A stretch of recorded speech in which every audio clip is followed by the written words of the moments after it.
Here with third-year head baseball coach Lane Burroughs, coming off a weekend sweep at Lamar, a 4-1 week overall. Coach, we weren't here last weekend, so let's quickly recap Lamar. Great series. Adam Aller sets the tone. You win a game with your bats for what had to feel really good in the game two, and then just a complete team effort in game three. And you come back home 3-0 and tied for first in the conference. Yeah, to go on the road, number one, you don't want to get swept on the road, and then you're out to win the series. So to go on the road and sweep a conference series, that's huge. I mean, it gets you out of the gate quick, and you're not behind the 8-ball. Things don't get any easier. We got Sam coming in this weekend, but real proud of our guys. I think I used the word relentless, and I felt like that's the way we played all weekend. Starting pitching was really good.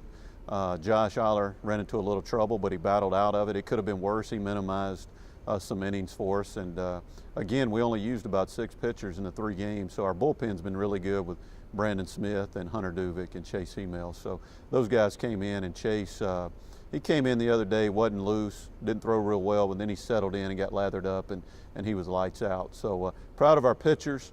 We got some big hits. We moved the lineup around a little bit, and some guys came up with an opportunity to drive in some runs, and they ran to the moment, not from the moment, and came through for us. So proud of those guys. Like you said, we won one game, outscoring them. I thought we defended pretty well, and Lamar's got a good club. They really swing the bats. They're number 1 in our league in fielding.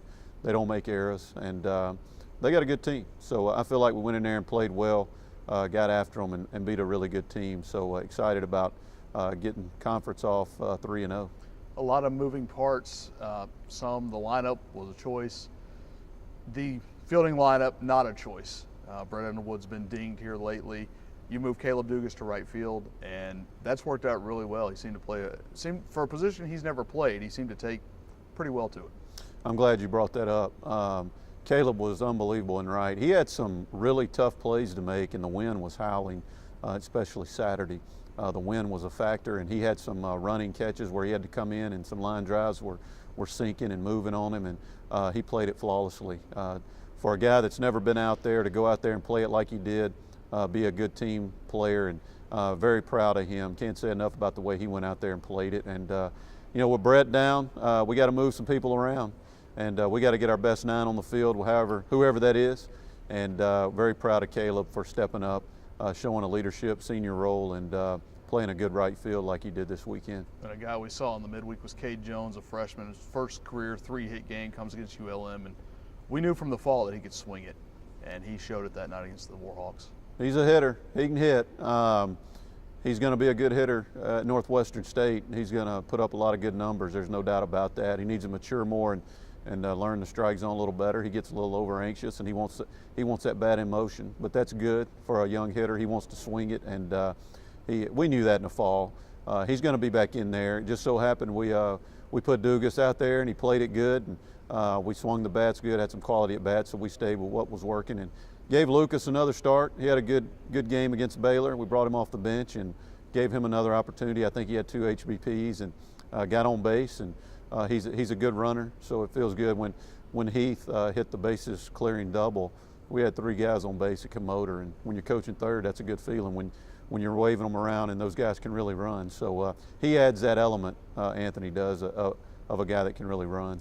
Nick had a great week, 5 stolen bases, the big hit there in the 6-run inning on Saturday. But you touched on it with Lucas, hit by pitches. You've been hit by 27 pitches. Last year you set a school record with 92 pitches. Is it just a mentality type of deal, or with that your guys are wearing it that much? Yeah, we don't move is kind of our slogan.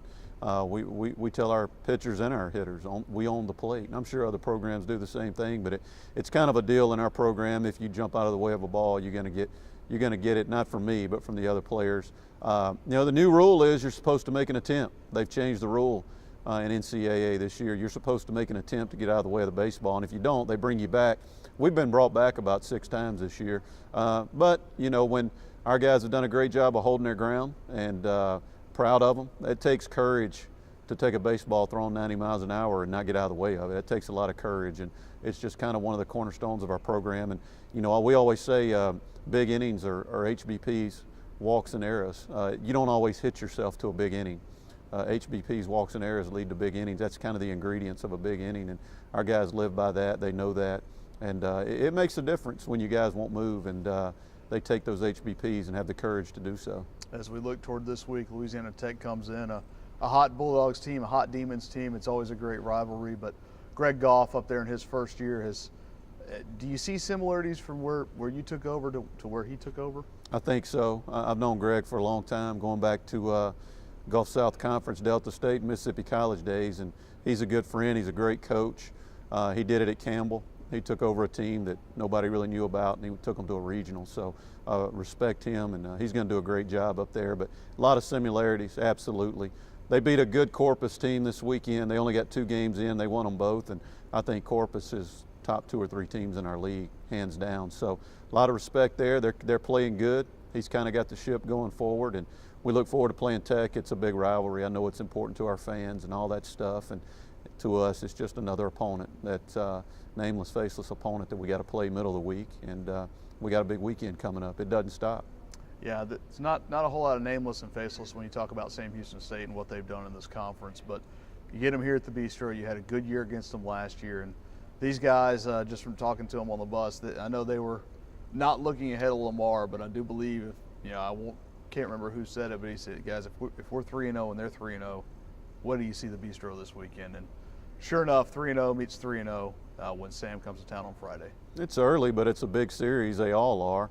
I told our guys after the game Saturday at Lamar, I said, they're the champions and they're the king of the hill till somebody knocks them off. So I have so much respect for their program and Matt. I've known Matt for a long time. We got a lot of history. I took his place here at Northwestern State in '97. He was an assistant and I took his place. So good friends. He's doing a great job there. He's a great coach. And so like I told our guys, hey, you want to be the best, you got to beat the best. And right now they're the champs. And until somebody knocks them down, they will be. So excited about playing them. They got a great club. First things first, Louisiana Tech, and then we'll get ready to go this weekend against Sam Houston. When it comes to that, one of the best. You talked about your bullpen, but starters have been really good too. The Allers and Jeff Stovall, and they showed it again. And just Adam going out and setting the tone. What does that mean? And then really, when you look at Josh, not only is he trying to outdo a rotation mate or keep up with a rotation mate, he's trying to keep up with his brother. There's got to be a little extra push there. No question. The thing our starting pitchers are doing, the efficiency that they're pitching with, they're absolutely attacking the strike zone, and that keeps your defense engaged. When you're throwing strikes and you're pitching to contact, guys are going to make plays behind you, and that's what you're seeing right now. But Adam is a legitimate Friday night ace. That's what it looks like. And then you got Josh coming in on Saturday, and he wants to outdo his brother, and he ran into some early trouble, and he minimized it the other day. He's such a competitor. He's going to give you everything he's got every time out. And then Stovall, he puts it in the strike zone. And when you do that and you engage your defense, you got a chance to win ball games, and that's what it's all about. Thank you, Coach. Thank you.